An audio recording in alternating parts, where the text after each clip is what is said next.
Hello, fictional. Welcome to the What If Issei. Today we are gonna see, what if Issei got harem with Rias, Asia and Akeno. Part 1. If you end up liking this video, please consider subscribe, so without further ado, let's get into the video. Issei, are you awake? A familiar motherly voice flows through my room as I am in the middle of changing clothes.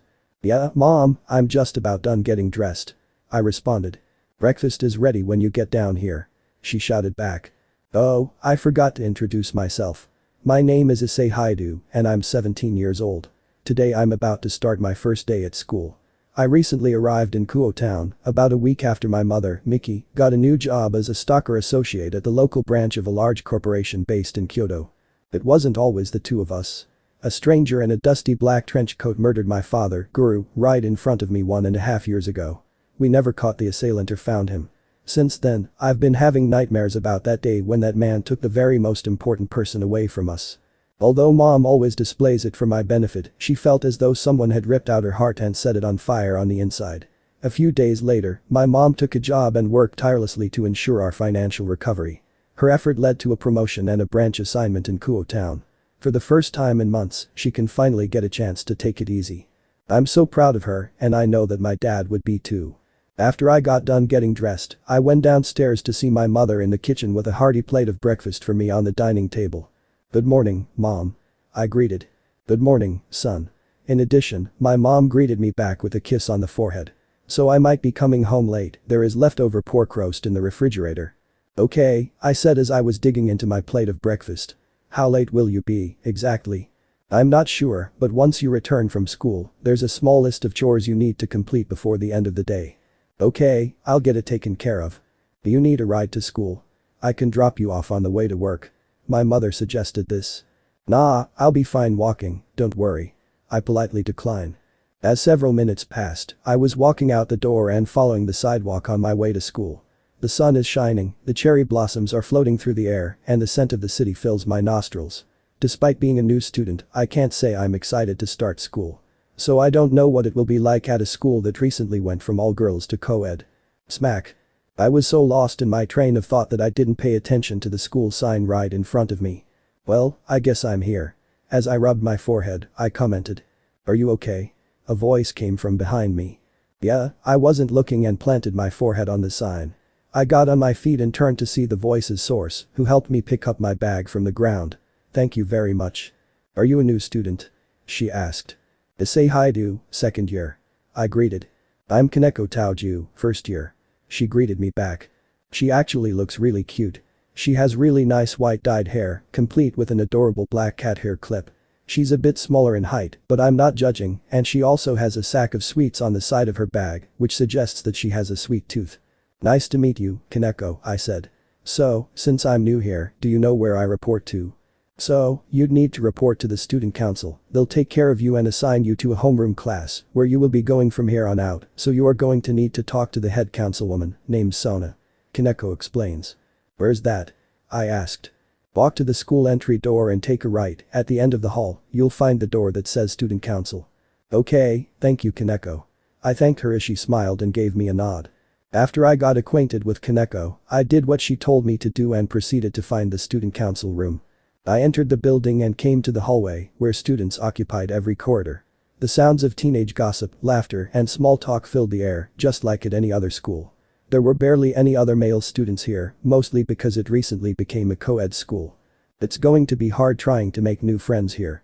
Well, I never had that many friends to begin with. When I was little, I had a childhood friend. I don't know where she went off to. Her news of moving was so sudden, and I didn't even say goodbye to her. She could be anywhere in the world right now. I never forgot her, and I hope that she has never forgotten me. Excuse me. Are you a newcomer? I looked to see a woman with black hair and glasses. Yes, I'm Issei Haidu. I greeted her with my right hand and offered a handshake. Welcome to Kuo Academy, if you can follow me, we'll get you all set up. The woman shrugged off my handshake offer and got straight to the point. I guess that not every girl is on board with having to share a school with boys. As I was following the person who welcomed me, I was just looking around and seeing a bunch of art, pamphlets, and many other things that the school had put up on their hallway wall. Before we get you all set, I want to get things straight. The woman whom I'm following said a little coldly, the students of Kuo Academy take pride in our school spirit, assuming that you heard that this used to be an all-girls school. Yeah, I heard. I acknowledged. Well, good. Just to be clear, there are only a few of you males here, so like any other males that I come across, I expect respect, understanding, and good character here at Kuo Academy. Don't make me have to tell you more than once, Haidu. She said it with such firmness. Yes ma'am. I agree. She acts as if I'm some kind of pervert. I hope that they all don't see me as such. When we arrived at the council room, they instructed me to sit and wait until they were ready for me. The room that I was in was a little dark, but it had a relaxing atmosphere and it was actually making me sleepy a little. So far, things are looking pretty neutral. I'm going to try and do my best to fit in. I should find a club to join or do after-school volunteer activities. I haven't figured out what they offer yet. Mr. Haidu, you may step in. The woman came back and told me to go into another room. The other room appears to have a private desk, which means that this is someone's private office. Lady Citri will be with you shortly. The woman closed the door, leaving me in the room all by myself. I made myself comfortable by sitting in a chair across the desk. Sorry about that, I was in a long meeting and I hope that you didn't wait for long. Another woman came into the room and sat at the desk. No worries, I have a lot of patience. I replied. You're Issei Haidu, right? She asked. I'm Sona Citri, I'm the president of the student council here at Kuo Academy. She greeted. Nice to meet you. I greeted. Sorry about my assistant, Tsubaki, but she really isn't that cold-hearted, she is actually a sweetheart once you get to know her. She explains. It's alright. I don't judge. I said. So you came here from Kyoto a few days ago, how things been so far here in Kuo? She asked. I mean, it's a start. I answered. We've all been there at a certain point, she commented. So let's get you ready for the day, shall we? Sona got down to business and pulled a file of documents from her desk. So you recently came from Kyoto and you have been doing online classes? Yes, I did. I confirmed. Alright, I have some paperwork that you need to fill out, as well as a couple of signatures. Wouldn't the staff handle stuff like this with all due respect? I respectfully replied. The school allows us to handle things like this, it's a certain way for them to trust us when it comes to small, productive things like this. She explained. She went over the documents that I signed and went over a few things about the school, which didn't really take as long as I thought it would. As time passed, I got my school identification card and my assigned homeroom. Now, if you have questions about anything, feel free to stop around, I'll be more than happy to assist you with anything. She said. Okay, thank you very much, President. I thanked. You have a good day and welcome to Kuo Academy. She said so and led me out of her office. It was already nearing the end of school. I thought that the day would go by really slowly, but time flew by without saying goodbye. I'm now in my homeroom class. It wasn't a horrible day, but it wasn't exciting either. I have been taking online courses for a long time, but this is my first time physically attending a school since. I mean, I was in pre-educated classes before, but that was a long time ago. Man, thank the Lord that it is almost time to go. I said to myself as I sat back at my desk. Burned out already? I looked up to see a blond man with his bag over his shoulder. You could say that, I replied. Just like any other day, right? Kiba. Kibayudo, the man introduces with his hand out as a handshake offer. Issei Haidu. I greeted him and accepted his handshake. So, how long have you been here? He asked. Just today, but I've been in Kuo for about a week, I said. I came from Kyoto. Well, how's it been treating you? Well, I can't make a remark yet. I said. Have you gone through the list of clubs and after-school activities? He suggested. I haven't gotten around it. Hell, I don't know what this place offers, let alone if there is anything that would let a newbie like me join in. Well, take a look. He said this as he pulled out a brochure and handed it to me. We have a variety of activities. I looked at the brochure that Kiba gave and went down the list. Kendo club, literature group, chess club, manga club, soccer club, sewing club, robotics, student councils, and occult research. What about occult research? I asked. It's a club that studies the supernatural, mysticism, and other phenomena, but I think that this club is inactive, Kiba explains. Well, thank you Kiba. I thanked him as I put the brochure in my bag. I'll keep this in mind. There is nothing wrong with trying to fit in at any time, man. He stated.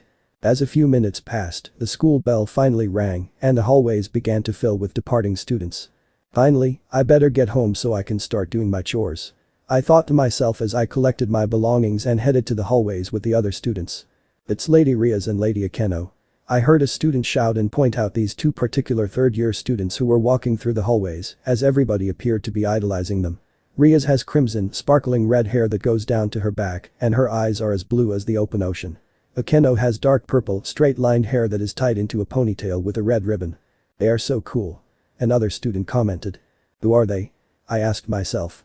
That is Rias Gremory and Akeno Himejima. They are both third-year students and the most honorable in Kuo. Kiba came out of nowhere and answered my question. Rias, the one with the crimson hair, took a glance at me and suddenly I felt my heart stop for a second. Are you okay, Issei? Kiba asked. Yeah, I just never mind. I said. Well, I better get going. See you later, Issei. Kiba gave me a small wave and departed. Yeah, catch you later, man. I replied back. I exited the school building and began to hear gossip from the other students who were looking at me. Is that the new student? One student whispered to another. He's so cute. Another commented. Please, he is probably a pervert. And another comment. They really do like to make quick judgments. I said to myself as I exited the school premises and made my way home. I came to a bridge that I began to familiarize myself with since it was the same bridge that I crossed over on my way to school this morning. I stopped to take a quick breather and enjoy the sunset. It's always beautiful at a time like this. Excuse me, sir. I looked to my left and saw a girl with black hair wearing a school uniform that represented another school. May I help you with something, miss? I asked. Are you Issei Haidu? Suddenly, my heart stopped for a second. I wondered how she knew my name. I have never seen her before and I don't know her. I was getting suspicious. Yes, I am. How can I help? I was curious and played along. Well, I was wondering if you were single, she said. I would like to go out with you sometimes and maybe be my boyfriend. I didn't know what to say. This girl, whom I have never met before, unexpectedly recognizes my name and proposes me as her significant other. I'm flattered, of course, but the truth is that I have no acquaintance with you, and I explained before she interrupted. Oh, sorry about that. My name is Yuma Mono. She introduced herself and made a small bow. Well, it's nice to meet you, Yuma, but I'm afraid that I'm going to respectfully decline. It was a nice offer, though, and I had to get going. See you around. I quickly left her and continued my journey home. After walking for 2 minutes, I arrived home and started doing the chores my mom had requested. I first started cleaning the dishes, which wasn't very much since it was just me and my mom living here, so it took me at least 10 minutes to get done. After washing the dishes, I moved on to picking up the living room, which was only a little messy and took me 5 minutes to do. I continued with other minor tasks, completing them significantly faster due to their lack of complexity. After all my chores, I decided to go to the living room and settle on the couch to close my eyes for a bit to flow through my own thoughts. Yuma Mono. I whispered to myself and wondered how she knew my name and why she asked me out all of a sudden. As I went thought surfing in my mind, I began to go deep into my thoughts, which turned into a dream. My mind woke me up at a familiar time at a familiar place in my life. Let's go, Issei. I hear a very familiar male voice that belongs to one of the most memorable and important people in my life. Dad, I said. I was dreaming about my dad and it's been a while since I dreamt about him. We can't keep your mother waiting. He continued until a man in black suddenly materialized in front of his father. Knowing where this was going, I quickly ran to my dad as fast as I could and yelled, Dad, no. Before it was too late, the man plunged a blade into my dad, causing him to look at me with shocked eyes and utter the fated word, Issei. I realized that I was dreaming about the day that my dad was murdered. I knew that day very well. That very moment had been plaguing my mind for a while now. It was hard to let go, since no one could find the man responsible. Man, that's a tough one to relive. I heard a deep voice filling the white room that I was in. Who said that? I asked where the voice came from. Here I am. A big purple black wolf appears out of nowhere in this very room, about 10 meters from me. Wow, you look just like him. Look like who? And who are you? I asked. You know, people have been asking me that same question for eons. The giant wolf said, my name is Mgelika and I'm the Heavenly Wolf. The Heavenly Wolf? I asked. What? Have you ever heard of me? The wolf asked with confusion. I would have thought that he would have told you about me. Who? I asked. Aren't you a descendant of Juzo Haidu? Mgelika the wolf asked. Yeah, he was my grandfather. How do you know that? Oh, so you must be his grandson, Issei. The giant wolf said, nice to meet you. How do you know me and how do you know my grandfather? He was my host and now you are my new host. New host? Oh, boy, it looks like you have a lot of catching up to do. Catching up on what? I don't understand what is going on here. All is well, child. Everything will come into place soon. It's time to wake up now. His voice boomed and with a snap of a finger, I was back to reality. That was a bizarre dream. I said to myself, what time is it? I looked at my watch and it said that it was 10 p.m. I got up off the couch and went upstairs to see if my mom had come back from work.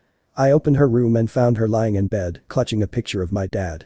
She is still not used to sleeping alone, and I don't blame her. She always had him to snuggle up to. I covered her up with her blanket, planted a kiss on her forehead, and let her go back to sleep. Tomorrow is a new day. After an eventful-ish day yesterday with school, the strange girl from the bridge, and my dreams, I still proceeded with the day like usual. Today is Saturday, and there is no school, so I decided that maybe it's time to make the most of it and go into town.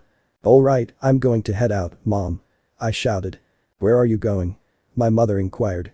"Well, I thought that it would be a great idea if I went into town and did something." "Okay, then, make certain your phone is in your possession and refrain from doing anything foolish," she said as she grabbed her bag from the table. "I need to head back to the office, so don't stay out too late." "Alright, Mom, I love you. I'll see you later." I said this as I headed out. "I love you, too, son. Be safe," she replied back. I should probably do a little shopping. I could really use some new clothes. I should also try to visit the mall to see what's up. Actually, a map would be really useful now. It's not like Kyoto, I mean, it's a sizable city, but not as sizable as Kyoto, so getting around the city won't be a huge problem.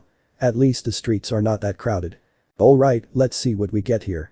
I looked around to see if anything caught my eye. I actually don't know where to start.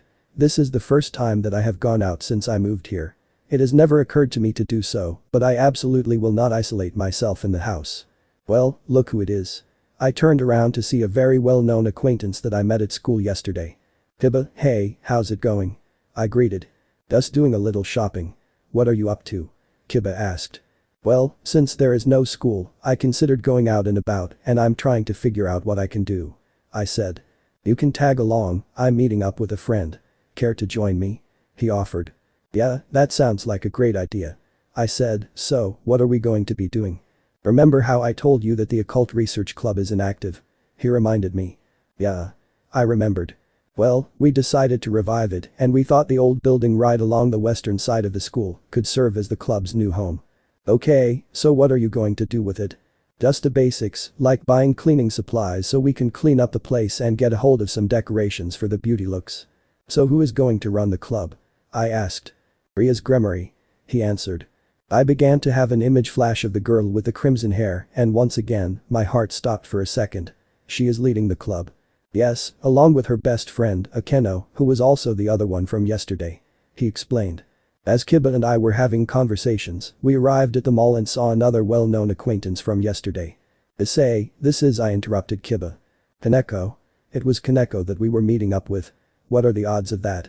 "Oh, you guys have met?" "Yeah, she helped me out on my way around to school." "What's up, Issei? What are you doing here?" Kaneko asked. "I wanted to go out and about and Kiba thought that it would be a good idea to tag along to help you guys out with the club," I explained. "Well, 3 is always better than 2. So, what are we doing first?" she asked. "The student council provided us with a substantial fund to establish the club's needs, so are there any recommendations?" Kiba inquired. Kiba asked.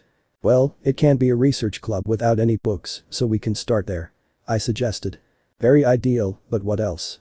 Kiba asked for more suggestions. "We can buy some lamps, plants, and some chandeliers to make the atmosphere a little bit settling," Kaneko suggested. "We can also get it furnished with sofas and a coffee table, and since Rias will be running it, she sure could use a desk for paperwork." I made an addition to the list of suggestions. "That is a good idea. Although it might take a while to arrange delivery, we might need to talk to someone who handles local shipping. Or we can find a furniture store nearby the school so that local shipment would not be that bad or pricey," I suggest. "It's a good idea," Kaneko comments.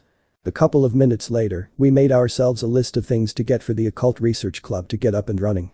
We walked all over the mall to get the items on our list to cross off. Some of the items took a while to find because we had been going back and forth from one place to another. Despite assisting them with their club and other matters, I found myself enjoying my time with these individuals, even though it was solely for the club. It's been a while since I actually hung out with anyone. Like I said, I never had friends growing up. I only have that one childhood friend, but like I said before, she could be anywhere in the world. We spent nearly 5 hours at the mall, frequently deviating from our original plan due to the abundance of stores offering window shopping opportunities. After spending most of our time window shopping, I finally found some casual clothes. Kaneko was looking at a bunch of sweets and some cat-related items. She must have a cat at home that she loves. What's your cat's name? I asked. What? Kaneko looks at me with confusion. You've been buying some cat things, so I would have assumed that you have a cat, right? I assumed. Oh, yes, her name is Shiro. Kaneko answered. I love cats, and it would be nice to have a furry companion so that the house wouldn't feel too lonely while my mother is working late. Have you ever tried getting one? She suggested. I haven't gone around with the idea because I don't know my mom's input on having a little feline running around the house. I explained. Well, they are mostly quieter than their canine counterparts. Kaneko said. Well, hey, don't get me wrong, dogs are really nice to have around. I commented. I'm mostly a cat person. She stated. Well, that was a lot to do. Kiba commented after the day we spent going around the mall to get the things that we needed. We kept on getting sidetracked, man. I elbowed his arm a little. What can you say? This mall is filled with the buyer's temptation. Kiba stated. Ain't that the truth? I agreed. Are you guys hungry? The mall is about to close and there is a cafe place that is a couple of clicks from here. Kaneko suggested. I could really go for a bite. I agreed. Yeah, I could eat as well. Kiba also agrees. We exited the mall and began to walk to the cafe that Kaneko suggested. The sun was setting, but it's still not that late, which means that I still have a decent amount of time before I head home. Actually, I hope the day goes slowly. I'm having so much fun with Kiba and Kaneko today. I spent the afternoon and early evening shopping at the mall, often becoming distracted by my new friends. I was really having a lot of fun. And now we are going out to eat, which is fine because it would save me from doing more dishes and I don't have to cook. After a few hours, we finished our dinner and Kaneko consumed a substantial amount of food. She ordered 3 appetizers, along with her main meal and a couple of little cakes. Her metabolism is truly astounding, as she was devouring a bag of chips as soon as we left the cafe. Well, I better get going, guys. I said. Alright, thanks for helping us out today and spending time with us. Kiba thanked. Yeah, we had a lot of fun. We should do this again sometimes. Kaneko suggested. I'll take you up on that offer. I said this as I waved goodbye to my departing friends. I begin to walk back home and all I can think about is how this whole day went. I really had a lot of fun today and I can't stop thinking about it. I had fun today, Dad. I said as I was looking up at the stars in the night sky, I wish that you were still here so I can tell you all about it. When you meet him, you can tell him. A very familiar voice was right in front of me. What the hell? I looked to see that the voice came from nowhere other than Yuma. So, you decided to hang out with those new friends of yours rather than accept my offer on the bridge. She taunts as she suddenly floats in the air and begins to change her appearance to some kind of weird black BDSM themed attire with black wings coming out of her back. How so heart-crushing. What the beep? I cursed as fear started to grow in me. I guess I procrastinated long enough. She said this as she spawned a light yellow glowing spear rod from her right hand. Time to die. Run, Issei. I heard a very familiar deep voice boom in my mind. Mgelika. I made a guess at the time of this critical moment. Damn it, I said move your ass. He commanded. Without hesitation, I started to dash as if tomorrow wasn't going to exist. I'm not sure where I am, but I know that returning home is not an option. This insane black-winged girl pursued me while her rods besieged me and I managed to avoid each one. What the beep is going on? I thought, I literally have no idea what to do. It's not every day that some winged maniac wants to chase you all over the block to kill you. There is no time to explain, just keep running, you fool. Mgelika ordered. I don't know where to go. It is imperative that I escape the psycho, but there is nowhere to hide or flee to. I will be running around for some time, but I will eventually become exhausted, at which point she will catch up to me. I'm so beeped. Nowhere to hide, boy. The winged Yuma taunted. Beep off. I cursed. Now, that's not how to treat a lady. She jokes. In hopes of losing her, I went down to a large connected slum-like alley and began to turn around every corner. As I was turning right and left in a randomly selected fast-paced pattern, I stumbled upon a small old abandoned complex and jumped inside through an open window. Beep beep beep. As I was catching my breath, I whispered. Come out wherever you are. She taunts with a tone of bloodlust. I can smell the blood flow from underneath your human skin. I kept silent by putting my hands on my mouth to prevent any sounds as I was still struggling to catch my breath. If you come out, then I'll let you pick your death with 3 options of my choosing. She laughs with such evilness. Her voice sounds a little faded, which means that there is a decent amount of distance between me and her. What is she? I asked myself.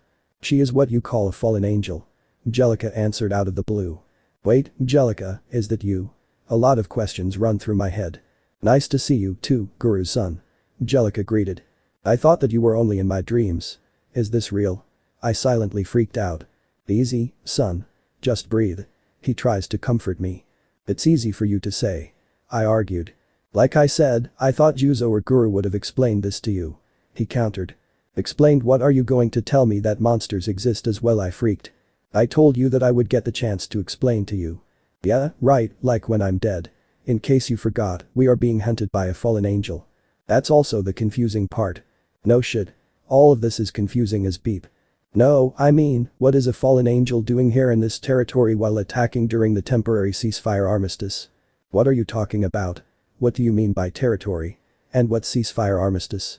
There is a lot of explaining to do, my boy. All of this was giving me a headache. A voice in my head, a fallen angel hunting me down like some kind of big game hunt, territories, and ceasefire armistice. This was too much for the human brain. Oh, I'm so grounded when I get home. I commented. Is that really what you are worrying about right now as a fallen angel is out there playing cat and mouse? Mgelika argues. I apologize for ignoring this pressing issue for a moment. Oh, my mom is going to kill me. Then let me put you out of your misery. Yuma appeared and cornered me, leaving me nowhere to run. Shit. I cursed. I had fun playing this game, but just like any other game, it will always end. Yuma produces a spear. I'm sorry, but the fact is, you are far too great a risk for us, and I will have no choice but to dispose of you, so if you're looking for someone to blame, why not blame him, since he gave you the sacred gear? Realizing that there was no way out of this, I closed my eyes and started to slowly accept my fate. She has wings and will eventually catch up to me, but after all the running, I am exhausted, cornered, and without a way out. This is it, and it looks like I'll be seeing my father real soon. Leave him alone, Rainer.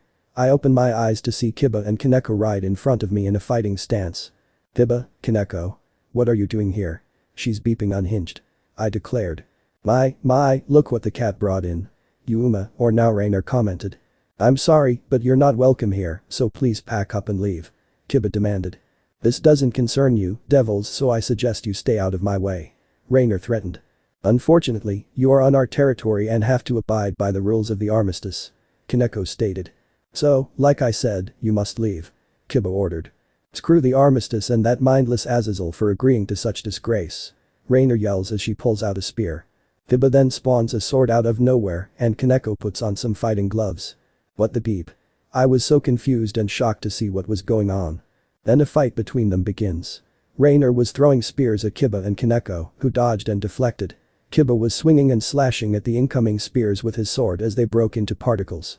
Kaneko was swishing and dodging them with such incredible reflexes. I will demonstrate to everyone what occurs when fools attempt to obstruct my path. Rainer shouts as she continues to throw spears. Issei, get away from here now. Kiba ordered. When I turned to look back at Kiba, a spear struck him in the shoulder, causing him to drop his sword. Kiba. Kaneko ran to the wounded Kiba's aid, she put pressure on his wound, and Rainer was standing in front of them with another spear in her hand. You should have stayed out of my way, devils. Rainer warned. As I was watching the scenario go down, it started to remind me of a certain moment in my life. I caught a glimpse of that day when I witnessed my father's death in front of me at the hands of an unknown assailant, and I stood there in shock as his helpless body slowly died away. Now, I'm watching the same thing happen all over again in a different scenario. I find myself clenching my left fist, and suddenly, the fear of death fades away, and anger fills that spot. With unwavering determination, I start sprinting towards Rainer, oblivious to the potential consequences. Suddenly, a tingling sensation pricks my left fist, revealing a mysterious black and purple device. I wasn't going to think about it because, with such force, my left fist with the unknown device on it collided with Rainer's left cheek, causing her to fly back and hit a brick wall. I looked back at Kiba and Kaneko, who were as shocked as I was, and then at Rainer, who was getting up after my attack. I don't know what is going on, but you leave my beeping friends alone, you crazy bitch. While holding my newly acquired weapon in my left hand, I issued this warning. You will pay for this. This isn't over. Rainer exclaimed as she flew away. As I watched Rainer fly away, I turned back to check on the status of my friends, who were now looking at me with their weapons ready. Who are you? Kiba pointed his sword at me and demanded to know who I was. Whoa, Kiba, it's me, Issei. I said it with my hands up. I find that hard to believe. He counters. What are you? A stray? Kaneko asked. I don't know what you are talking about, seriously. I answered. What's that on your fist? Kiba made another demand. I don't know. Seriously, I don't know what is going on here. I don't understand how I came into this situation or why they are pursuing me. I am so confused. I freaked out again. You seriously have no idea? Kiba puts away his sword. No, I don't know what this is all about or how I am involved. I explained. Before looking at me, Kiba and Kaneko looked at each other.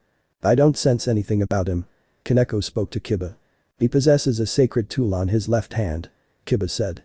He's not a devil, nor is he a stray. Kaneko added. The human is in possession of sacred gear, but no one has noticed this. Well, he did say that he just got here about a week ago. But we would have sensed something. We all hung out all day today, and we didn't sense anything from him. Maybe he's a different case. We'll have to be cautious. Kaneko said, and Kiba nodded. Excuse me, so what's going on? I asked. Issei, why don't you come by the occult research club tomorrow so that we can get this figured out? Kaneko suggested.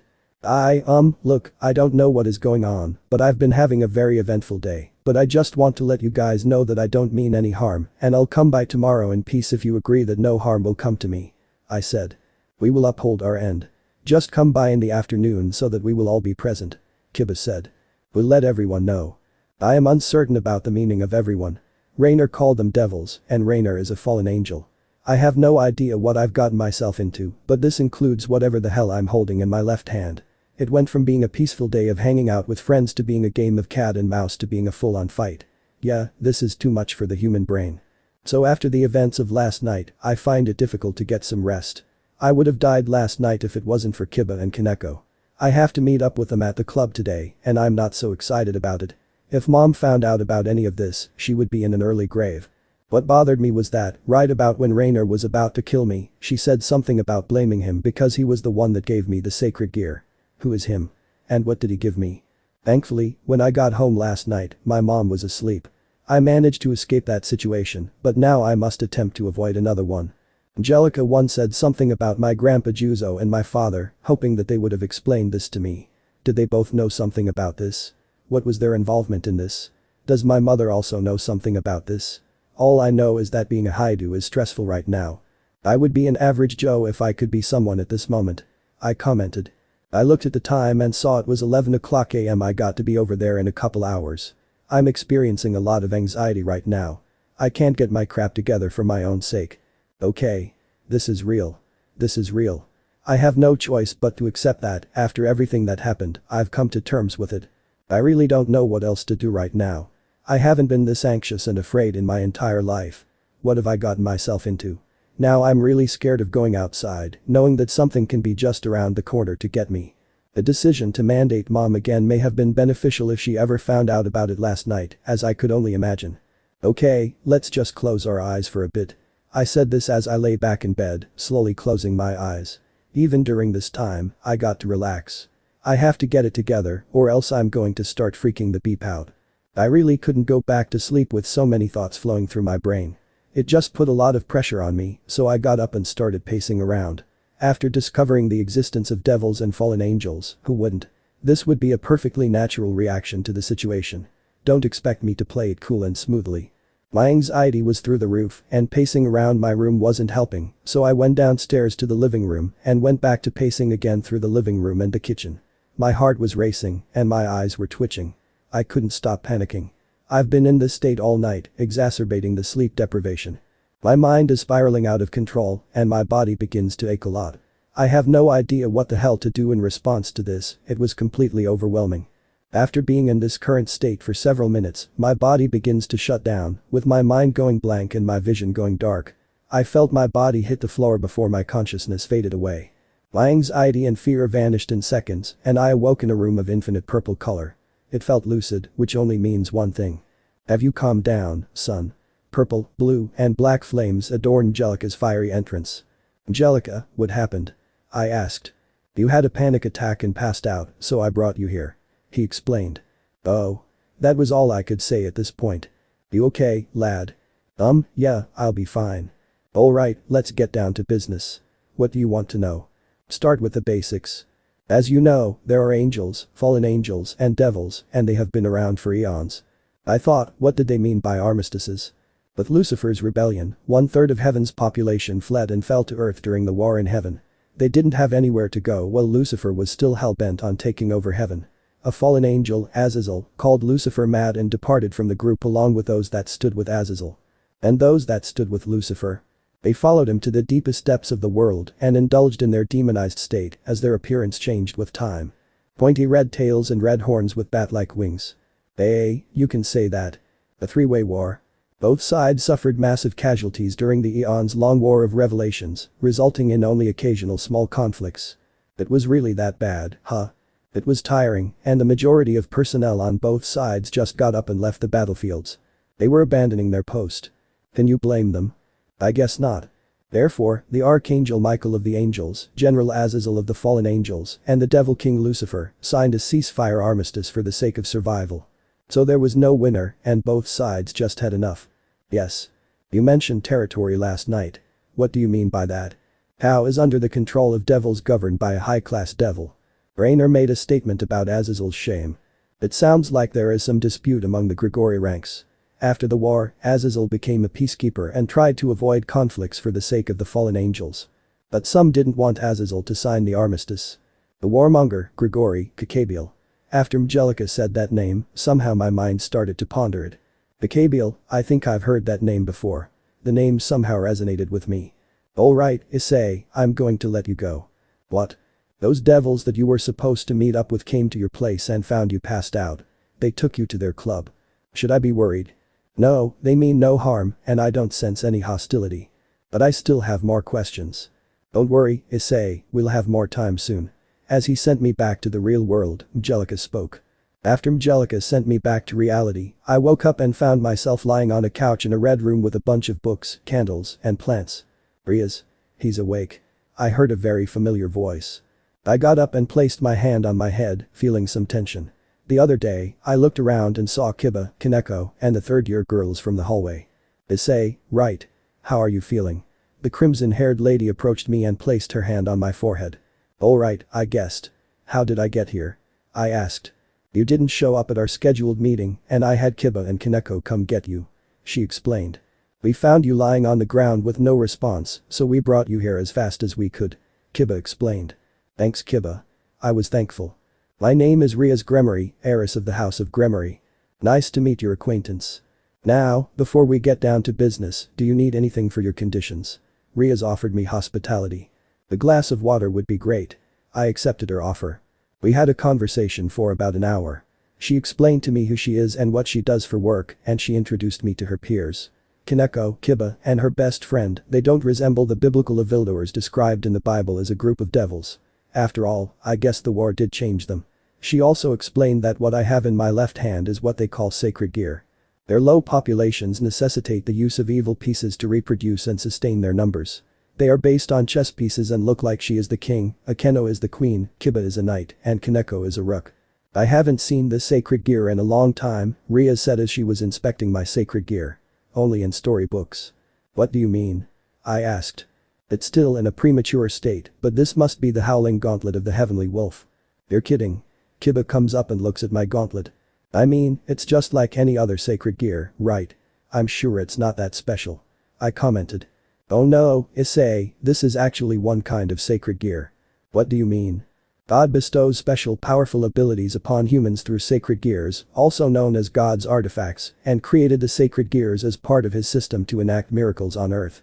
And certain individuals with sacred gears have grown to become very powerful and influential, and a large number of the people who have had their names etched into history were most likely sacred gear possessors. Akeno added. There were also sacred gears that are so powerful that they can even defeat God. He created tools that can even kill him.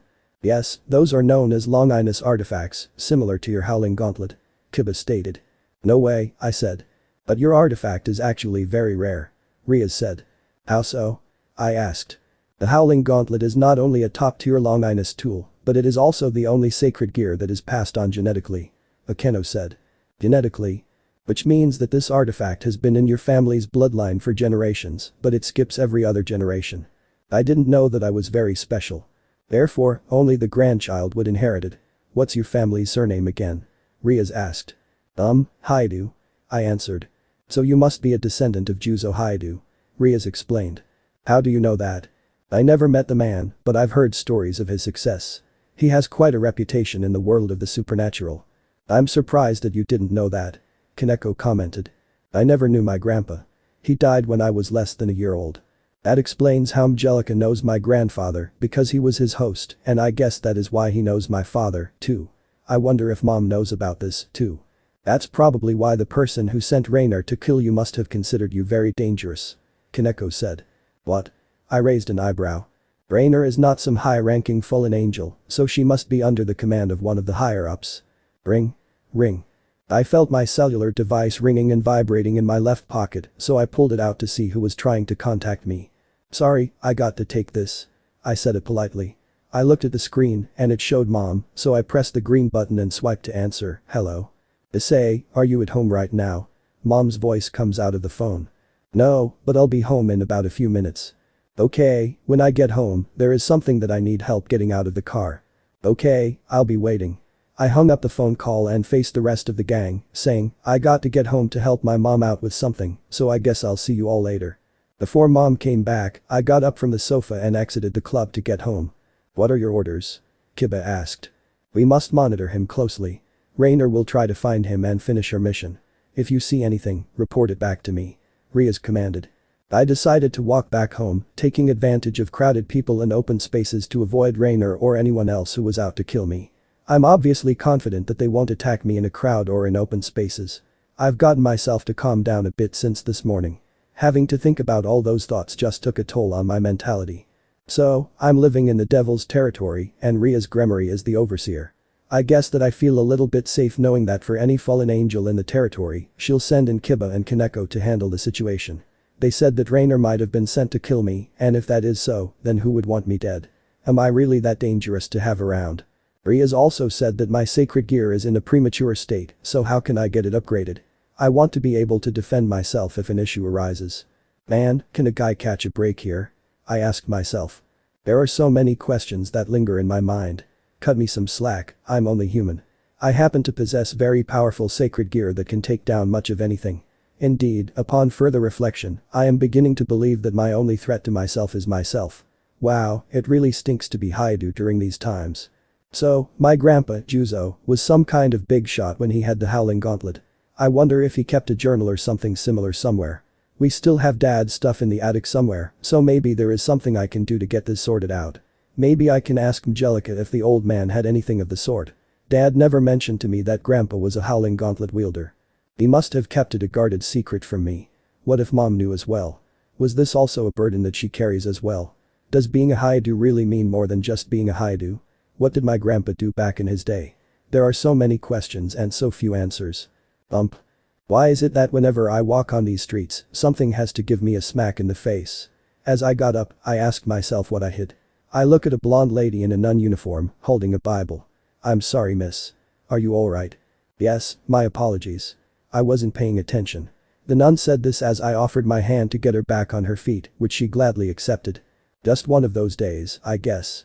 I commented. Thank you for lending a hand. She thanked me. Hey, no worries. Always happy to help. I said. So, are you a tourist? You don't look like you are from around here. Oh no, this town assigned me to another church. Where did you come from? I used to be from Vatican City, Italy, but I moved around from church to church. I've only been here for almost 2 weeks now and I'm almost getting used to the city. Then I heard a cry from the park, which is right across from me, and saw a boy who looked like he fell and hurt himself on the playground set. That little boy is hurt. The nun dashed to comfort the little boy and I followed. Hey, little buddy, did you hurt yourself? I asked a boy with his scrapped knee on the ground. Yes. It hurts a lot. He cried. I know the feeling. I've been there as well when I was your age. I got something in my book bag that might help. As I rummaged through my bag, I uttered those words. No problem, I got it. The nun then went to the boy's level and placed both of her hands on his wounded knee. I looked closely at what she was doing. Her hands started to glow a light green color from the rings that I saw she was wearing on both of her hands. I whispered to myself, another sacred gear wielder. All done. No more, Owie. She said this as she helped the boy get on his feet. Thank you so much, lady. The boy thanked her and went off to continue playing on the playground. Oh, sorry, my name is Asia Argento. She introduced herself to me. I'm Issei Haidu. I also introduced myself. Well, it was nice meeting you, but I'm in a hurry. She said. Do you want me to walk with you wherever you are going? I offered. It's a nice offer, but I'm super late. Asia politely declined. Well, I guess I'll be seeing you around, then. I said. Okay, nice meeting you. Asia left as I was waving back at her. Well, at least one good thing occurred today. It looks like I have a new friend and she is a sweet little girl. I hope that I get to see her again soon. I better get a move on before mom gets back home. I still have to help her out. Rainer is still probably on the lookout for me. So, I can't stay out for too long. What kind of artifact was she wearing? It looks like it was able to perform healing abilities. Rias claimed that the creators of these artifacts intended them to work miracles. When I see her again, maybe Rias will know. Hopefully, tomorrow is a good day for me. Yesterday was somewhat decent. I couldn't stop thinking about Asia Argento's sacred gear. She has the ability to heal wounds, like how she healed that little boy Scrapney at the playground yesterday. I wonder how many sacred gear wielders there are. Did my grandpa know anyone that he encountered? Ugh, perverts. I heard a girl yell behind me. Do you two have any shame? Come on, girl, there is nothing wrong with having a little dip into your primal desires. A bald-headed guy said. Yeah, we are only just human beings. Said the guy with the glasses behind him. Apparently, those two are Motohama and Mitsuda. They are notoriously known as a pair of perverts among the academy students, and they have openly admitted it. They earned the moniker perverted duos from Kuo Academy. They have a thing for peeping at the kendo girls when they are changing in the locker rooms. A group of irate people always catch them and pursue them with their wooden kendo swords. Are you a pervert? A girl with pink hair approaches my desk with a determined death stare. No, not at all. I answered. I haven't seen you before. What's your name? She asked. Issei. Issei Haidu. I answered. I'm Caddis, and I hope that there won't be any problems with you either. She stated. No, ma'am, there won't be. I said it directly. Very chivalrous, are we? Well, then we'll be getting along quite well. She said this as she left to return to her friend. Well, that was something. What happens to decency nowadays? Hey partner, I haven't heard from you in a while. What's been happening? Mgelika's voice flows in my head. Aren't you afraid that people might hear you? I asked. You're the only one who can hear me, he explained. Does that sound better? Well, I guess that it won't be too lonely. I commented. Come on, now, it's not that bad. Mgelika said. Hey, Mgelika, why didn't you introduce yourself to me when you arrived if my grandfather bequeathed you to me? Well, because your body wasn't that mature at the time. What do you mean? Your sacred gear depends not only on your mental strengths but also on your physical strengths. I guess that makes sense. The reason you were able to awaken me is because your physical and mental strength were enough to partially awaken the sacred gear in you and give me the ability to make myself present to you. Now that your mental and physical strength have improved, you can use the gauntlet at your own discretion. Even though it's in a premature state. So it's kind of like a step up? I assumed. Yes, but there are steps involved. He explained. So in order to get my howling gauntlet to full capacity, I need to train mentally and physically. Yes, and your sacred gear adapts and evolves based on your thoughts, needs, and feelings, allowing you to gain abilities and/or qualities as time passes as you improve on mental and physical strengths. Well, that seems easy. Is this spot taken? I looked up to see Kiba taking a spot next to my desk. Hey Kiba. I said, I thought that you were with Rias. Well, with fallen angel activities rising lately and Rainer trying to kill you, we were ordered to keep an eye on you. Kiba explained. We? What's up? I looked in the other direction and saw Kaneko pulling out a bag of snacks to eat. So you guys are my bodyguards. In the meantime, until we feel like you are not a target, remember that someone sent Rainer here to kill you. I almost forgot, I said. Are you guys going to be following me everywhere? Do our presence bother you? Kiba asked sarcastically.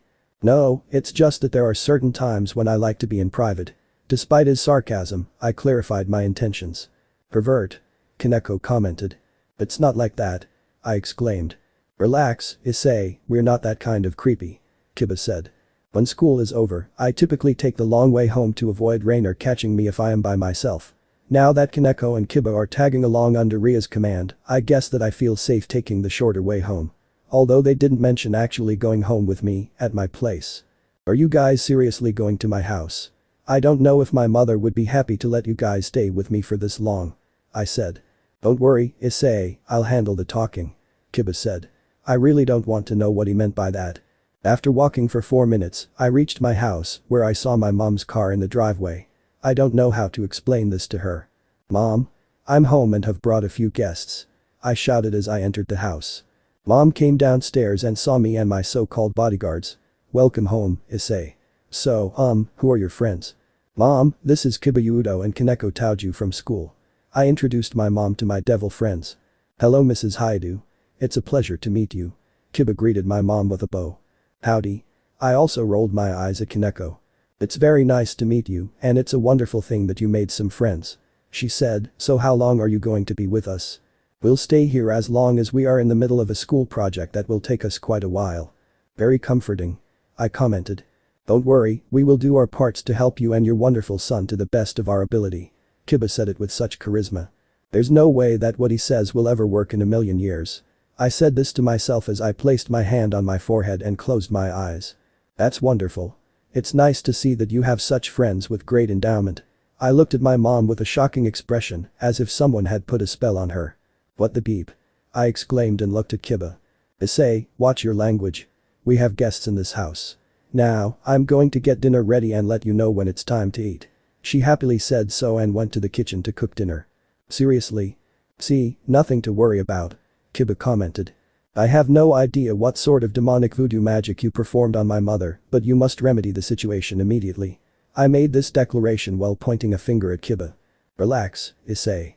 No magic was cast," he said. "I promise." "Then what the beep was that?" "I can be very persuasive from time to time." He said this as he went upstairs with Kaneko. "Guys, you can't just come in and act like you live here," I said. "Whatever happened to common decency? I feel like they are committing a home invasion and my mother just gave them the keys." Moments passed and we were all in my room, chilling, I guess. Kiba was reading a book and Kaneko was sniffing through my stuff. "Kaneko, is it really necessary to be going through my things?" I asked.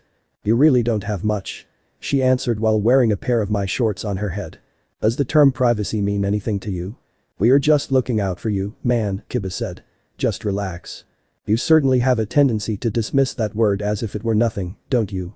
"Yo-yo," Kaneko said as she began playing with it. "Does that mean that you can also go through my stuff whenever you want?"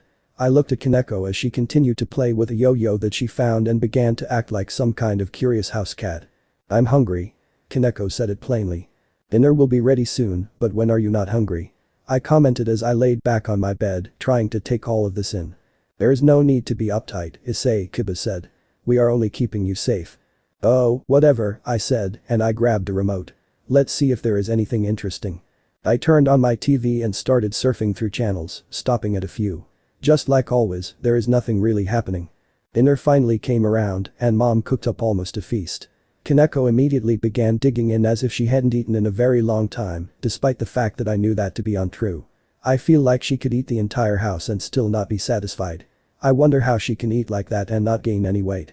Maybe it's because she's a devil and is able to eat anything without gaining an ounce. Lucky girl. I haven't cooked such a big meal in a long time. I hope you guys enjoy the food. Mom said. "Thank you Mrs. Haidu. This all looks really good." Kiba complimented. "Please enjoy yourselves. I have some work to do in my room." Mom departed with a plate of food upstairs to her room while everybody was still eating at the dining room table. I don't remember the last time that I saw a smile on my mom's face. I mean, since my father passed away, I've only seen her smile for my benefit, but it's been a very long time since I've witnessed her beaming with joy.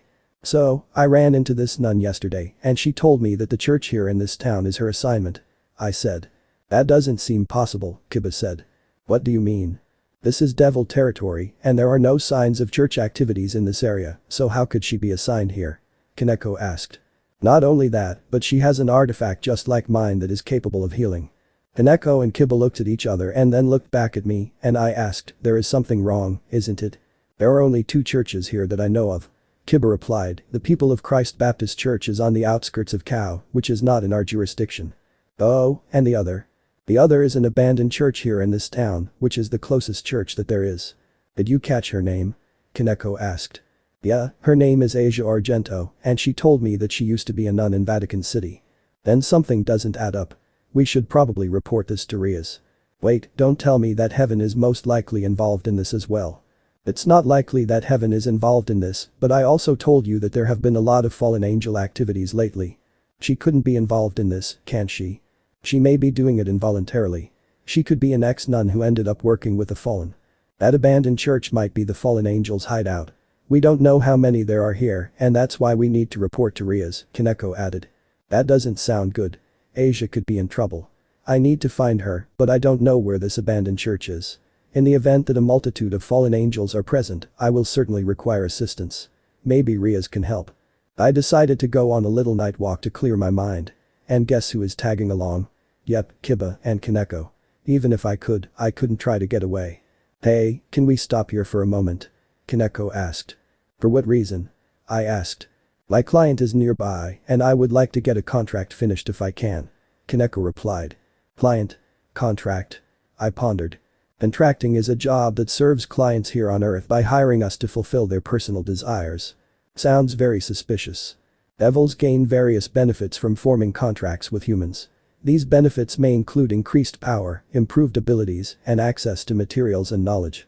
By performing contracts with humans, we can also gain experience and grow stronger in terms of our capabilities and influence. This process often involves the exchange of something valuable from both parties, such as the human soul or a significant commitment in return for our assistance and empowerment. Kiba explained. So basically, they are selling their souls in trade to get what they want. Yes, but we don't accept soul trades anymore, we only accept valuables that show significance. How long will this take? Depending on the customer.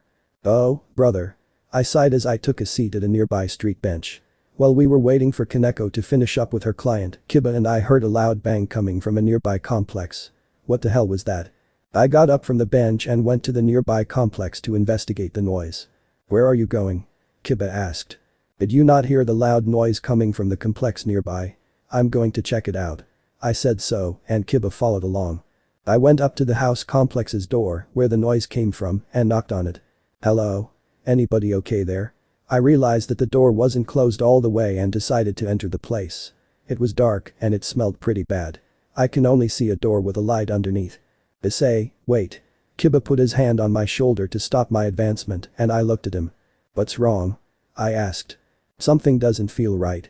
Get behind me. He gave the command, and I moved to stand behind him while he touched the doorknob to the room where the light was coming from below. We opened up the door and saw a couple of candles lit, and we saw a body on the ground with a puddle of blood coming out. What the beep? I cursed. What happened here? Kiba asked. Well, look who it is. A light gray-haired man comes from around a corner to present himself to us. A blonde devil and his sidekick. Who the beep are you? I spat. My name is Fried Selzen, and I came here to chop you up. He threatens with a crazed facial expression. Kiba spawns out his sword and holds it up. You won't be doing anything tonight. I remembered the last time Kiba used his sword. Kiba, with Kaneko by his side to defend me, engaged Rainer in combat, but he suffered injuries in the process. I decided to spawn in my howling gauntlet and get into a fighting stance. My gauntlet may be in a premature state, but I can't let Kiba do this alone after he took a spear from me last time. And what the beep are you? You're not a devil. Oh well, I'm still going to have fun cutting you both up. Fried pulled out a handgun and a light-based sword from his coat. Issei, stay behind me. Kiba exclaimed. No. You took a spear for my sake, and the least I could do is fight alongside you. I countered. Let the games begin. Fried comes charging at us, starting a full-on engagement. Kiba was meeting his movements at the exact pace that Fried was, as I was using my premature gauntlet and striking at any opening that Fried left. I have never engaged in a life-or-death battle, knowing that I would most likely die, but as I previously mentioned, Kiba took a spear for me, and I will not allow him to fight alone. Damn, you sure are fast. Fried commented as he was parrying with Kiba, sword to sword. I also engaged him by hitting him with my sacred gear. Such a nice tag team you guys are. Selling was too fast. He was blocking Kiba's attacks, as well as my attacks. I don't know how I was able to keep up. I usually don't get into fights. At this point, all I can do is punch and kick. You got to do better than that, pretty boy. Fried performed a sweep kick on Kiba, and he fell to the ground. I jumped at him, colliding with my gauntlet fist on his left cheek, causing him to fall to the ground. Ow, what a cheap shot. Beeper. As I was swinging my gauntlet at him, I insulted him, only for him to block it with his sword. You got good determination, boy. As he drew his handgun and fired at my right leg, Fried said, but I will always have an ace up my sleeve. Beep. As I got down to my right knee and gripped the wounded leg that he shot at, I cursed. If you were a devil, it would hurt a lot. A holy man blessed these bullets. While angrily licking the base of his handgun, Fried uttered these words. Issei. Kiba cried out as he attempted to go to Fried, but stopped when he saw Fried aiming his gun at me. No, no, blonde, another step and your precious sidekick will get a hole in his beeping chest. He cackles. Issei? I heard a familiar voice coming from behind Fried. It was Asia. Asia? What are you doing here? I asked. I told you to finish putting up the barrier. Fried spat at Asia. Issei, what are you doing here? She cried. So, you know this, devil collaborator. Fried pointed at me. Asia, get out of here. Run. I yelled as I was attempting to get up. No, no, I didn't tell you that you could get up. With his foot, Fried shoved me back onto the floor. Finished the beeping barrier. When Fried's head was facing Asia, I took the opportunity to jump off the floor and tackle Fried to the ground with all my strength, resulting in him letting go of his gun and sword. Run, Asia. I yelled as I restrained Fried, who was punching and kicking me, to let go. Kaneko finally made her appearance by kicking a door down into this room. Fallen angels are coming. Issei, let's go. Kiba commanded. I can't leave Asia. I countered his command. It's alright, Issei. I'll see you soon. Asia said it with a smile on her face. Kaneko grabs me and places me on her shoulders. We got to save her. Farewell. Asia waves and I tried to break from Kaneko's grip but she was too strong. Asia. I cried as Kiba and Kaneko, with me over their shoulders, fled the site before the fallen angels arrived. After an hour since the fight with that crazed Fried, we went to the occult research club where Rias and Akeno were present. Kiba and Kaneko briefed her on the incident and mentioned that Asia, another user of sacred gear, has the ability to heal. Does it still hurt? As she finished healing me, Rias inquired. A little bit, but not as much as it was a little bit ago. I answered. It takes some time to recover and the pain will go away soon. You should take it easy from this point on, Issei. Akeno suggested. I need to help Asia. She can be in deep trouble. I have to save her. I exclaimed. Akeno is right, Issei. You and your sacred gear are still not strong enough to fight on your own. Rias agreed. I can't just leave her with those fallen pricks. I argued. Unfortunately, there is nothing that we can do about it now. Since the number of fallen angels has increased recently, we need everyone to work together from now on. Not enough for a rescue operation. I'm sorry. Rias apologized. What was Asia doing there in the first place? And who was that Selzen prick? I asked myself.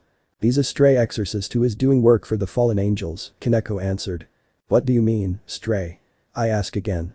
Many stray exorcists, such as Fried Selzen, faced expulsion from the church due to their irrational and unparalleled violent behavior. As a result, they found themselves with no other choice but to become servants of fallen angels. Kiba explained. And Asia might be one of them. I made this assumption and Kiba silently nodded and lowered his head. We are not saying anything.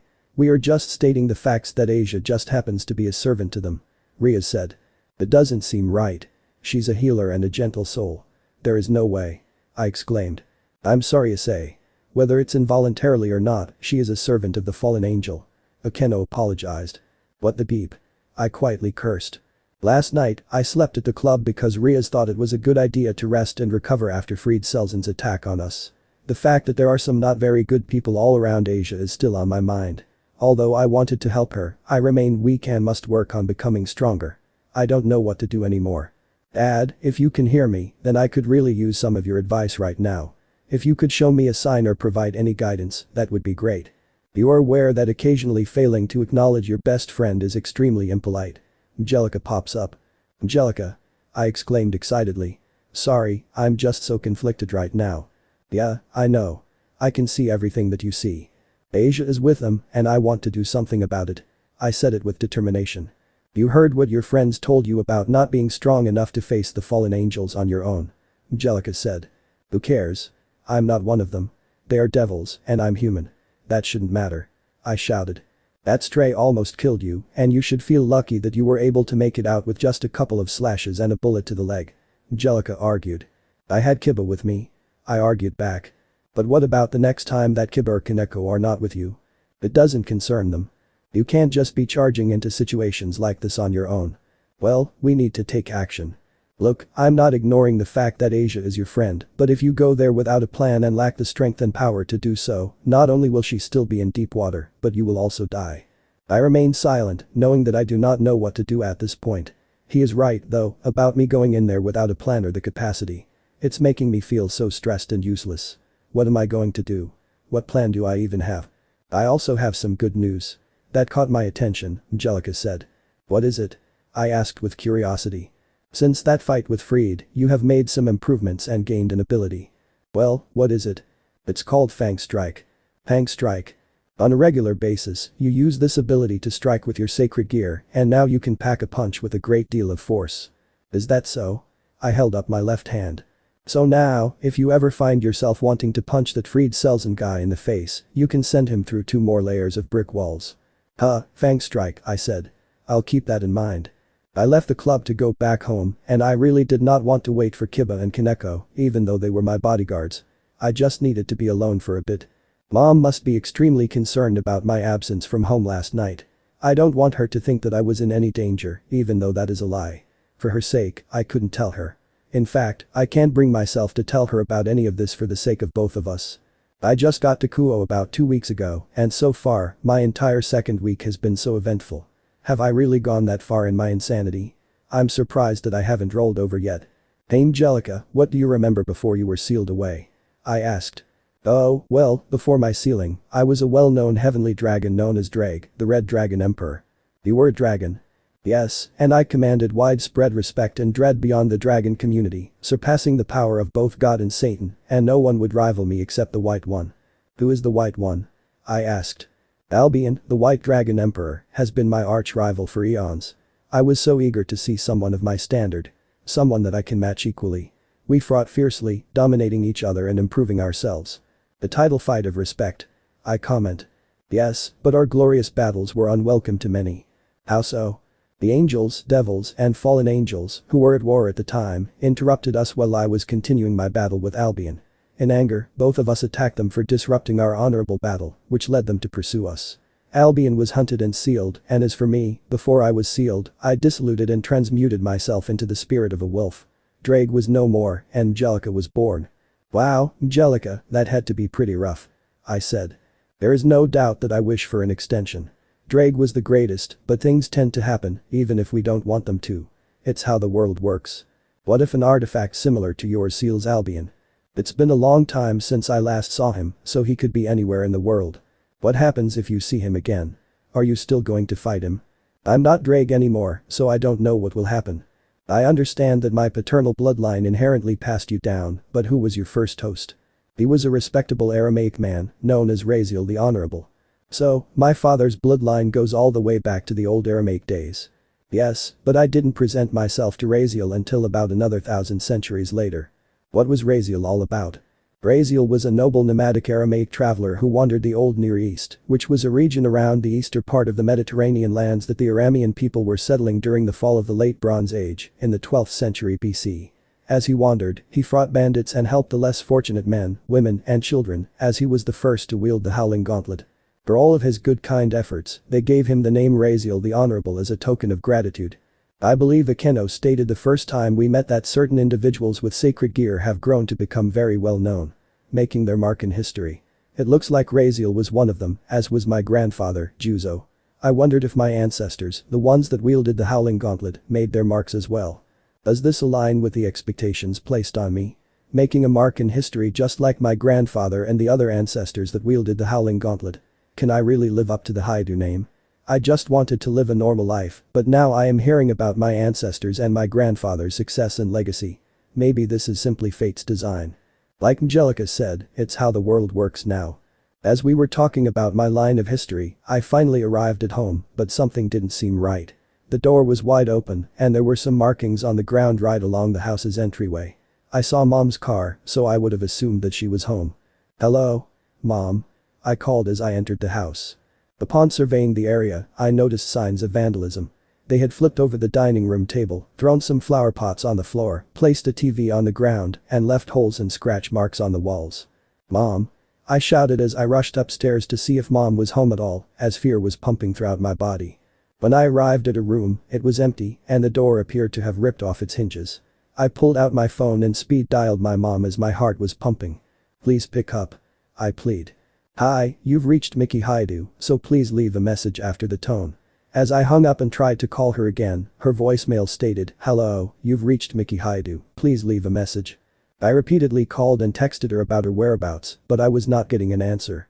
I went all over the house, only to find it empty. Mom? As my voice echoed around the house, I shouted. As I stopped in the living room, I found a note on the ground. In the bottom right corner of the note, there was red writing and a kiss mark. If you want your dear mother back, go to the abandoned church in the eastern part of town at nightfall. I'll be waiting, Issei.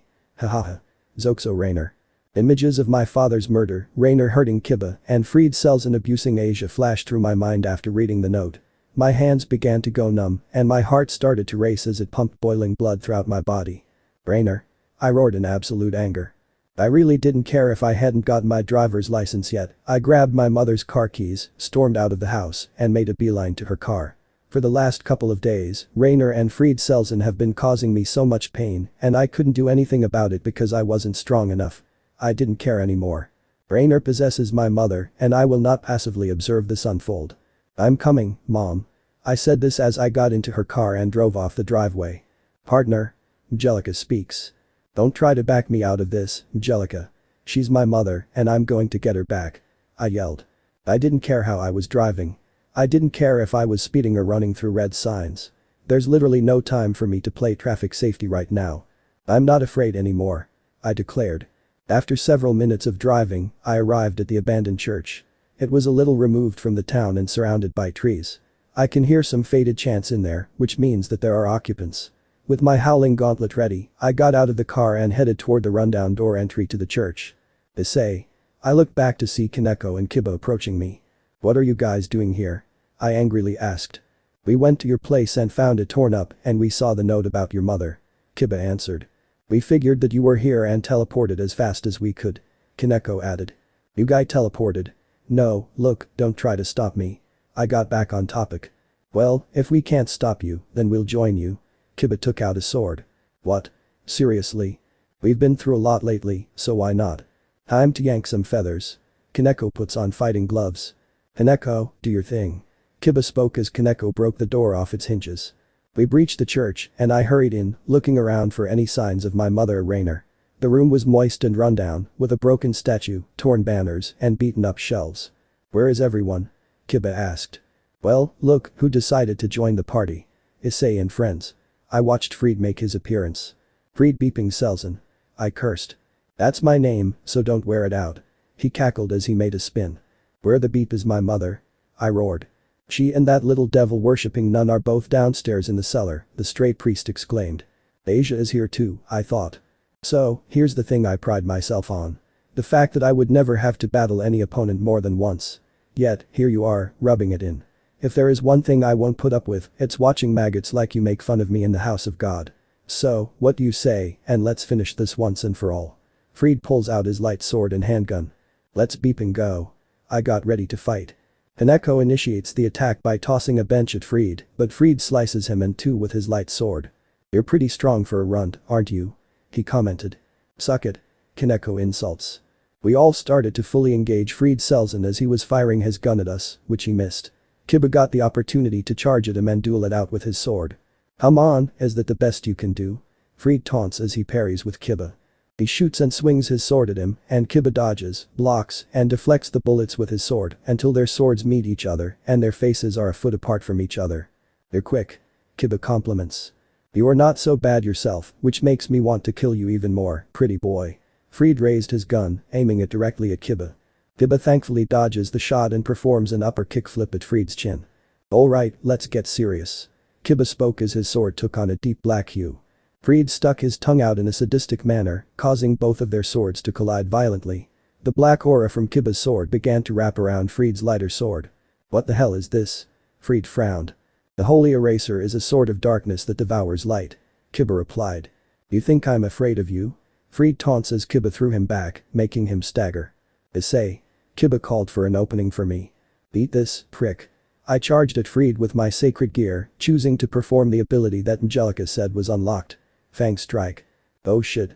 Fried said this as I struck him in the face, sending him flying across the other side of the church and into a brick wall. That felt good. That was for Asia, beeper. I shouted. Fried stood back up and attempted to attack me with his light sword, but Kaneko picked up another bench and threw it at him, sending him flying and pinning him to the bench. You bastard. Before Kiba can strike him, Fried utters curses and swiftly exits. He jumps onto a large shelf and stares at us. You may have won the battle, but not the war. Reed pulls out a round object and throws it at us, creating a big flash of light that resembles a flashbang. Once the light subsided, he vanished. Damn, he got away. I cursed. Forget about him and just keep moving. Kiba ordered. Eyes. Kaneko called for us as she found the entrance to the cellar under the shelf that she tossed out of the way. We ran down the cellar and entered a wide room filled with a group of occupants who appeared to be henchmen. Upon closer inspection, we discovered the two most important individuals chained to two steel crucifix crosses. Mom. Asia. I called. Sweetie. Mom opened her eyes and looked at me. Issei. You came for me? Asia smiled weakly. Hang on, I'm coming. As I ran toward them, a particular fallen angel, with whom I had a beef, stopped me. You. Well, look who finally came. Rainer greeted. Give them back to me. I dashed toward them. Issei, wait. Kiba tugged me back as a purple-lighted spear almost struck me. The spear exploded, sending me and Kiba back against the wall. This really is a touching reunion, but unfortunately, the ritual is over. As Asia, chained up to a glowing green cross, began to wail in pain, Rainer spoke. What the hell? As Asia's wailing ceased and her head lowered, I noticed two green glowing rings emanating from her body. What's happening? My mother cried. Asia. I shouted. Finally, the rings of twilight healing are mine. Rainer grabbed the rings from Asia's weak body. As I watch Asia's weakening body, more memories of my dad's murder start flashing in my head.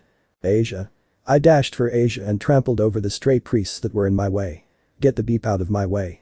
Kiba, Kaneko, and I were fighting the stray priests in order to get to my mother and Asia. Go Issei, we got this. Kiba shouted. I went up to my mother, unchained her from the cross, and helped her down. I got you, Mom. Issei. What's going on here? What am I doing here? Mom panics a bit. They lured you here to get me to come, but I'll explain the rest later. As Kaneko came beside me, I said, Kaneko, get my mom out of here. I gave the order, while Kaneko grabbed my mother and placed her over her shoulder. Wait. What are you doing? My mother worries as Kaneko grabs her and puts her over her shoulders. I need to save Asia, and Kaneko will take you out of here. Issei. My mother shouts as Kaneko takes her away from the scene, while Kiba is still fighting to keep the stray priests off of me, while I go save Asia. You can have her back, I got what I wanted. Rainer chuckles as she unchains Asia from the cross. Asia. She fell from the cross, and I caught her. I got you. Issei. She said it weakly. You came for me. Of course I did, Asia. I said. I would never leave you behind. I'm going to be the most powerful fallen angel, and I will topple anyone that stands in my way. Rainer brags, and she shows off the twilight healing rings. You give those back to her. They don't belong to you. I yelled. Hey. Just be grateful that I didn't kill you. She said. Then, why did you bring my mother into this? My stupid boss wanted you dead because you were a risk to us, so I brought your mother here to bait you. She explained. You bitch. I cursed. But now that I have what I wanted, I don't need to follow stupid orders. I mean, what could a lowly human like you possibly do to us? She slandered, then started to laugh. I picked up Asia and made my way towards the cellar entry as Kiba was still fighting the stray priest, helping me by making a path for me. Kiba. I stopped and called for my friend, whom I didn't want to leave behind. Just go. I'll catch up. He shouted. I nodded and made my way out of the cellar, and back at the church's main room, I got to a bench and gently laid Asia down to rest. Asia, hold on. As I hold her hand, I plead. Issei. She said it weakly. We're going to take you to Rias, and she'll patch you up. I comforted her as I held her hand with both of mine. I know that it wasn't long, but I'm so blessed to meet a friend like you. She breathes weakly. Don't say that. Once we get out of this, we are going to be friends a lot longer than this. As I cried, I countered her judgment. I wish that it would have been different. I wish that I had the opportunity to grow up in this country, go to the same school as you, and meet your mother. She seems like a really nice person. Asia said. You would have a great time at school, and my mother would absolutely adore you. Tears begin to drip on our embracing hands. Without her artifact, she will gradually disappear, and no type of healing will save her. Mgelika stated. No. I will not let that happen. I cried until Asia placed her hand on my cheek, and then I looked back at her. It was so nice to meet you, Issei. Thank you. Asia smiles at me as she takes her last breath and sheds tears. Asia Argento was not with me anymore. I gently placed her hands on her chest and buried my face in her lifeless body.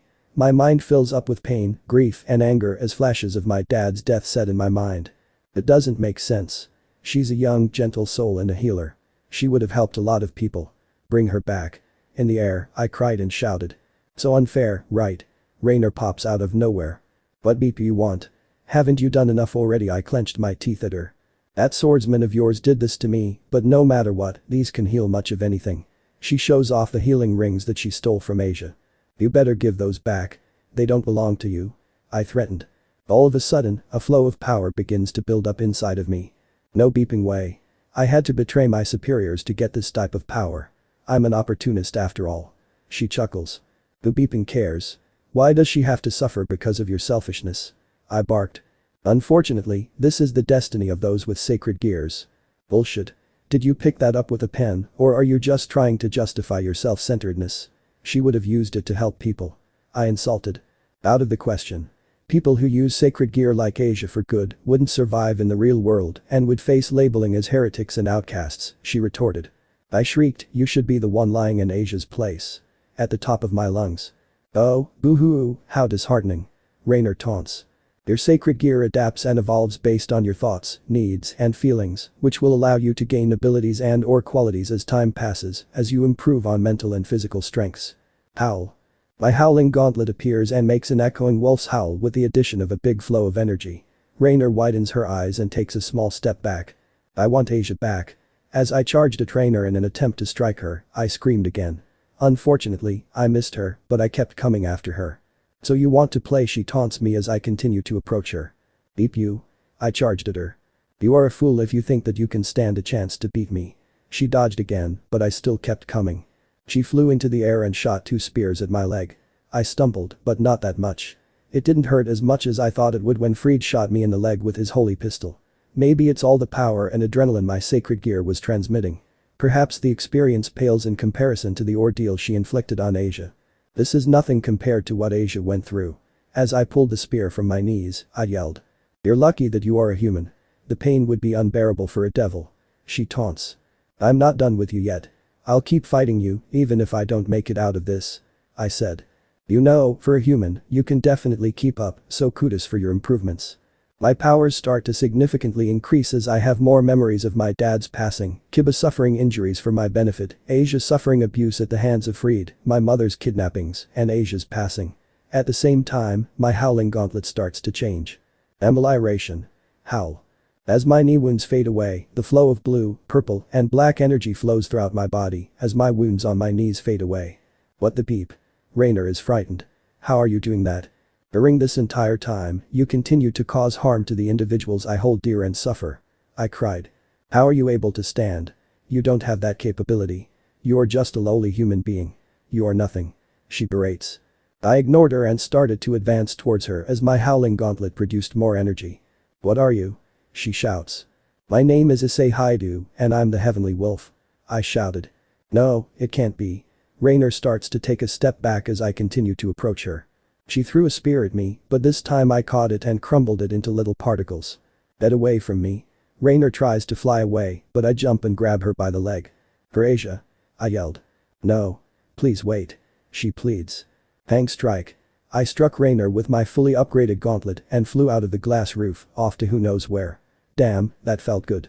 I began to feel the flow of energy fade away and I was about to hit the ground out of fatigue, but Kiba came in the nick of time to catch me. Look at you, handling that on your own. Kiba complimented. Thanks. Are Mom and Kaneko all right? I asked. Yeah, Kaneko took your mom back home. He replied. Okay, good. What held you up? Rias gave me the order to stand back. Seriously? Absolutely. At first I thought that I might have to intervene, but then I felt like you were able to defeat her, which you did. Rias arrived and gave me a pat on the back. Thanks for believing in me, Rias. I thanked Rias for believing in me as Kiba gently sat me down on a nearby bench. Has anyone ordered this? Kaneko came through the door, dragging a grounded Rainer, and threw her in front of Rias. You must be Rainer, I'm Rias Gremory, heiress to the House of Gremory. Rias introduces herself to the fallen angel. Heiress? Oh, I'm so beeped. Rainer curses. You've caused quite the ruckus lately. You and your stray friends have been giving us quite a handful for the last couple of days, but unfortunately, this is my territory, and I will not allow such things or fallen angels like yourself to play in this certain sandbox, you friends, on the other hand. Rias holds out her hand, and a few black feathers fall out. What did you do? Rainer held up one of the feathers. I and my dear friend, Akeno, had a little tumble with your companions, which was awfully rude. She comments. No, Rainer said quietly. Don't worry, you'll be joining them too. As she was about to smite Rainer out of existence, Rias spoke. Wait. I stopped her and approached Rainer. Let me handle this one. Rias stepped aside and allowed me to deal with Rainer. I grabbed Rainer by the neck and lifted her up. Rainer gazed at me, her eyes filled with fear, akin to Asia's fear during her crucifixion and my mother's. As I looked at her, previous memories started to come to mind. So, instead of killing her, I grabbed her by her wings, and with all the strength that I had left over, I yanked them off of her back, and she began to scream in agony. My wings! She cried as I let go of her. I really don't know what happens to fallen angels when they have their wings removed, but I thought of this as a reminder for Rainer. If I had it my way, you would be dead, but that is enough death for one night. As I retrieved Asia's rings from her, I spoke these words. You are going to leave this place, and you are going to try to live the rest of your life through Asia's eyes, going to school, getting a job, getting married, and starting a family. Rainer was shocked to see that, after what she had done to me, I showed mercy and told her to move on with her life. As Rainer left the church, I went back to Asia and gave her back her rings. I'm sorry, Asia. I cried. You were so filled with happiness and love, yet you were suffering. I wish that I would have been here sooner to save you. I hope that you will forgive me. Wherever you are now, I hope that you don't have to suffer anymore. I placed a hand on Asia's hands and took a little moment of silence. Issei, what happened to Asia was not your fault. Rias comforted. I wish that I got here sooner. I cried. This world is still new to you, and nobody is placing blame on you, least of all Asia, she added. I took in her words and continued to look at Asia's lifeless body. All she wanted was to live a life filled with happiness and peace, but here she is, sleeping forever. The next morning, I decided not to go to school. After what happened last night, I didn't really want to do much of anything. My mind wasn't in a good spot. Mom was still sleeping after Kaneko brought her back home. Last night, Asia was the only thing that could not get me to sleep. I felt as though I had lost my dad once more. If I can't save Asia, how can I live up to being a Haidu like my ancestors? I pondered with doubt about living up to my ancestral legacy. Knock knock. Come in. I sat up to hear someone knocking on my bedroom door. Issei. My eyes begin to widen as tears flow out as they set sight on certain individuals who I thought I had failed to save last night. Asia. I cried with joy as I quickly got up from my bed and embraced Asia like there was no tomorrow. Oomph, hi Issei. Asia said this as she wrapped her hands around me. How is this possible? I thought that I would never see you again. As Asia wiped my tears, I still cried. I reincarnated her, and now she is my new bishop. Rias appeared and explained. Bishop? While I was still holding on to Asia, I pondered. Rias held up a glowing red bishop chess piece and said, this is an evil piece, and I used it on Asia and brought her back. Evil piece? I still pondered. Evil pieces are a set of 15 chess pieces given to high-class devils, like myself, to increase their ranks by reincarnating other beings into devils, like Asia here. Rias explained. So you're a devil now? I said I was looking at Asia. She is my bishop, who gains enhanced demonic power and magical abilities, which they can use to conjure up a multitude of spells. Asia, that is so cool. I said it excitedly. I just hope that God doesn't think so low of me now that I'm a devil. Asia sighs. Or maybe it's a chance to finally get the life that you deserve. I patted her head. I hope so. Asia, it's going to be fantastic to have you around, and I've got your back no matter what. I comfort. Since you put it this way, I guess it won't be too bad. She smiles. As for your mother, I had to do a little memory erasing on the incidents last night. Rias said. So, she won't remember anything that went down? I asked. All she remembers is coming home to go to bed. Well, at least she can go on about her day. Come to think of it, if I'm going to be doing this whole Haidu thing and being a heavenly wolf, I have to be sure that my mother is always safe and sound and not having to worry about me or herself if danger lurks around the corner. Breakfast is ready, everybody. I heard my mother calling from downstairs. Well, it looks like a fresh new day for me. Although I didn't ask for this life, others expected it of me. Being a Haidu is more than just being one. I learned to accept that, just like all my other ancestors did. This road will be long and hard, but I'm going to improve on it. I will prepare myself to meet the expectations of becoming the heavenly wolf and the Haidu. This time, I'm not afraid anymore. End of the here. So that's it for today's video guys. Before you go, just like the video and share it with your friends. Bye.